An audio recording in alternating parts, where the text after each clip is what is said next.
పైన కూడా అసభ్యకరంలో సోషల్ మీడియాలో వైసీపీ కుటుంబ సభ్యుల మీద కానీ పార్టీ అధినాయకుడి వాళ్ళ కుటుంబ సభ్యుల మీద కానీ చాలా నీచంగా జుగుప్సాకరమైనటువంటి పోస్టులు పెట్టడం జరుగుతుంది.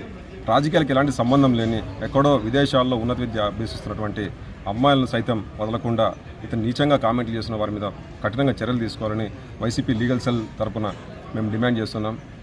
అదేవిధంగా రాజకీయంగా ఏదైనా పోస్టులు పెట్టుకుంటే దాన్ని ఎవరు అభ్యంతరం చెప్పరు.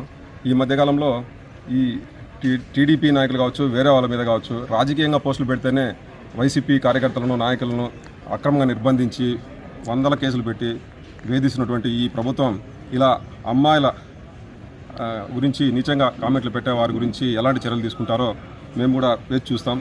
గౌరవనీయులు మాజీ ముఖ్యమంత్రి వైఎస్ జగన్మోహన్ రెడ్డి గారి మీద, ఆయన కుటుంబ సభ్యుల మీద ఫేస్బుక్లోనూ అనేక సామాజిక మాధ్యమాల్లోనూ అనుచితమైన పోస్టులు పెట్టి ఆయనను, ఆయన కుటుంబాన్ని కించపరుస్తూ చాలామంది అనుచితమైన పోస్టులు పెడుతున్నారు. ఆయన ఈ మధ్యకాలంలో లండన్ వెళ్ళి తన కుమార్తె గ్రాడ్యుయేట్ అయిన సందర్భంగా ఆయన కుటుంబ సభ్యులతో తీసుకున్న ఫోటోలను కూడా మార్ఫింగ్ చేసి ఇష్టానుసారంగా సభ్య సమాజం ఎటు గ్రహించే విధంగా, ఎవరు చదవడానికి చూడడానికి కూడా వీలు లేని విధంగా అసభ్యకరమైన పోస్టింగ్లు పెడుతున్నారు. సిఐ గారు కూడా కంప్లైంట్ తీసుకుని మాకు అక్నాలెడ్జ్మెంట్ ఇచ్చి దాన్ని నోటీసులు ఇచ్చి తగు చర్యలు తీసుకుంటామని చెప్పారు.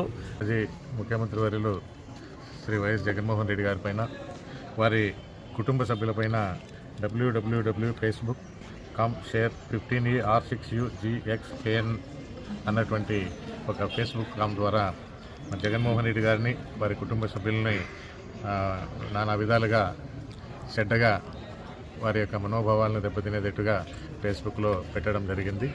ఈ విషయమై మిత్రుడు వెంకటరామరెడ్డి గారు వీటిని 15/2/2025 ఉదయం 8:15 గంటలకు పరిశీలించి వీటిపైన సారు మనోభావ ఫ్యామిలీను, తర్వాత జగన్మోహన్ రెడ్డి గారి మనోభావాలు దెబ్బతినాయి అనేటువంటిగా ఉన్నాయని చెప్పే ఉద్దేశంతో ఈరోజు కదిరి టౌన్ సిఐ గారికి వచ్చేసిందను సోషల్ మీడియా కింద ఈ పోస్టులు పెట్టడం చాలా అసభ్యకరంగా ఉన్నాయి సార్.